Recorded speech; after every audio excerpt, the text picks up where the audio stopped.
back to South of England Bikers Maintenance.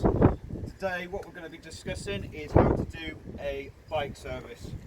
So we'll be doing our brakes, brake calipers, oil change, air filter and spark plugs.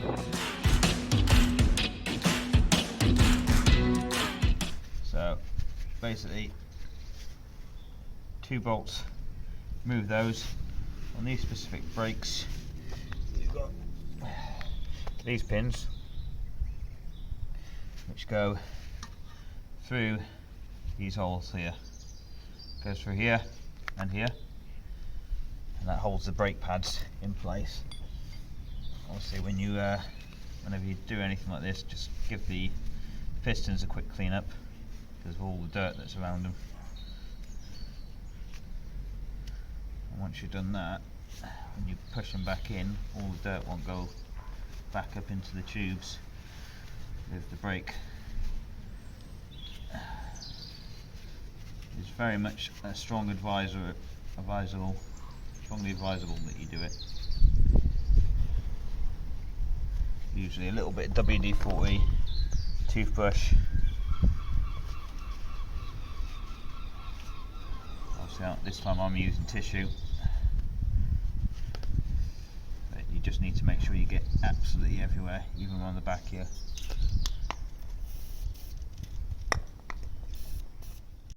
Right, and you need to push these back in. Now you have to make sure that these 2 pistons go back in square, because if they don't, what you'll have is you'll have an uneven brake wear and the pistons may not even work. So what you need to do is make sure that they can go back in just with your fingers. If they don't, the brakes either need bleeding or you need to take the pistons right out and give it a full caliper clean. Unfortunately mine are going back in. You could use a G-clamp for this, which would make things so much easier, but I don't have one on me, so what I will be doing I'll be using my fingers and a couple of tools just to make sure it goes in straight. New brake pads. So what we're going to do is just grease up along the edges where it moves, and that will stop unnecessary friction.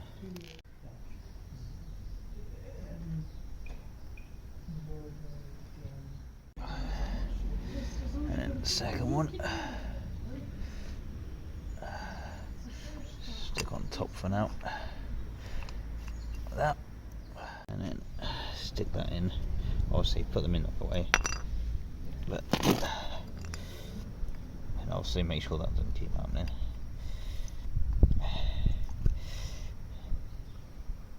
And what these pins will do is they'll hold the brakes back in place. What I had to do was obviously push the pistons out slightly. So by doing the brake pedals, pump in the brakes, push the pistons out slightly, not all the way out, but just enough so I can actually get to the dirt that's around them. Give them a quick clean with WD-40 and giving them a little scrub for the dirt, stubborn dirt, and then pushing the pistons back in all the way so they're sitting flush with the bottom of the caliper, and then greasing the brakes up and putting them on. It was basically this bolt here and another bolt here that you have to undo to remove the actual caliper off the bike. Once you've done that, you then remove a pin which is situated, 2 pins on the back here, which is situated just here and here behind it. You basically unscrew them, and then the brake pads just drop out. For the front one, move the camera back.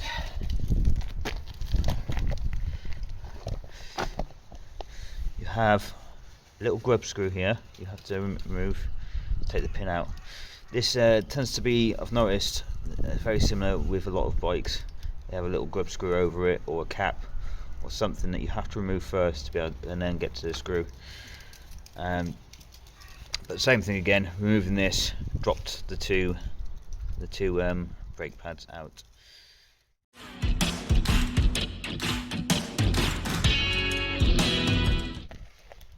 Also, as part of the service, I mean that was changing the brakes, but as part of the service, what I did was under here, if I can get it up,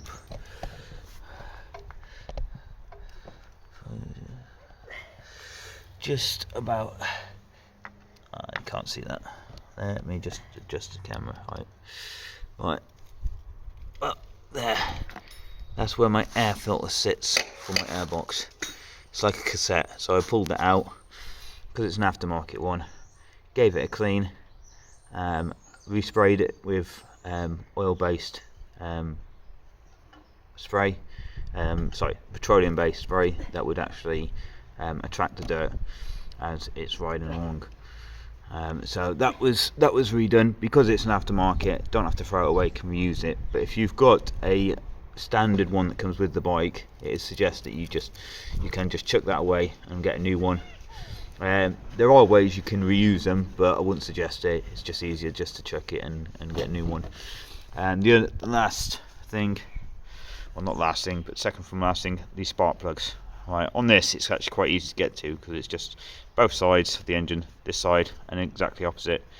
Remove these, pop these out, unscrew the spark plug, which if I get this out, it's my spark plug there.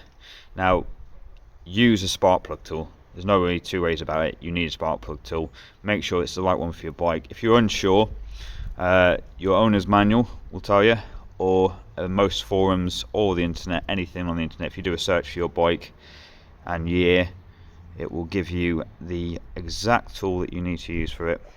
And all you do, you pop it in there, put a ratchet on the end, unscrew it, take the old one out, put the new one in, screw it up. It does have a crush washer on it, but you've got to make sure not to over tighten it. So when you tighten it up, you nip it up just enough so that it's in there, but it's not over tightened. Once you've done that, that's your spark plug change, and then you just stick those back in. Obviously, depending on your bike, you may have more than two, you may have less than two, but always recommended that you change the spark plug when you do the service. We are currently still sorting out an oil change. Now, usually anywhere under here on the bottom of the bike, you'll find a bolt, or in this case, I've got on mine is a nut. An Allen bolt. You basically unscrew that, and that's your sump plug. You remove that, and the oil should come out. Your filter, which is what we're currently having an issue with, we're currently trying different things to get it off. Your oil filter will either be under the bike like mine is, in an awkward place, or you can get it sometimes around the front here at the bottom. Sometimes it's around there. But your oil filter will look something, or may look something like this. Okay. What you can do is you can use, most cases, you can use one of these, which is a little oil filter wrench. Basically, it just grips around the oil filter like so, and it just allows you to basically undo it. You've got enough leverage. You've also got, which we bought yesterday because of the issue we're having, one of these, which you tighten up onto the oil filter by obviously turning this bit here, and that tightens around it, and obviously meant to give you a bit more leeway. There is another couple of options you can use. We've done. There's a cap you can get which goes over the top, and then it tightens and turns. There's the 3 grip clamp which you put on the ratchet and turns, and then the last but not least, which a lot of people do when they've got a stubborn oil filter, hammer a screwdriver through the oil filter. If you're chucking it away, it's no loss. You're not going to lose anything by doing it, and that's meant to give you a bit of leverage. But obviously, we're just going through the options now. Obviously, once you've done all this, you give it a bit of a run. With the brake pads, obviously because they're brand new, I have to give it a couple of 100 miles before I can. I have to be careful for a couple of 100 miles. So what I'll have to do is gently pressing them whilst I'm riding, just to bed them in to the brake discs. Obviously, when you're doing all this, just give your brake disc a little feel around the rim, just to make sure there's not any deep ridges on the edge of the brake disc. If there is, you'll possibly need to replace the brake disc, which you'll for a decent one you could probably get for about 100 quid if you need to replace it, but they're not cheap. So make sure your brake pads don't get down to the bare metal, otherwise you can ruin your brake discs.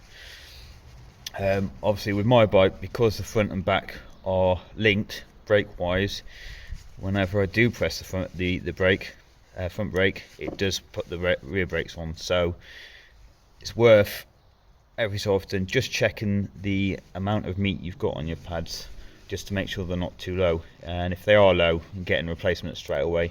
You can get them off on the internet. We have a friend, Speedway Motors, Gary Steele. He's got a regular supply in.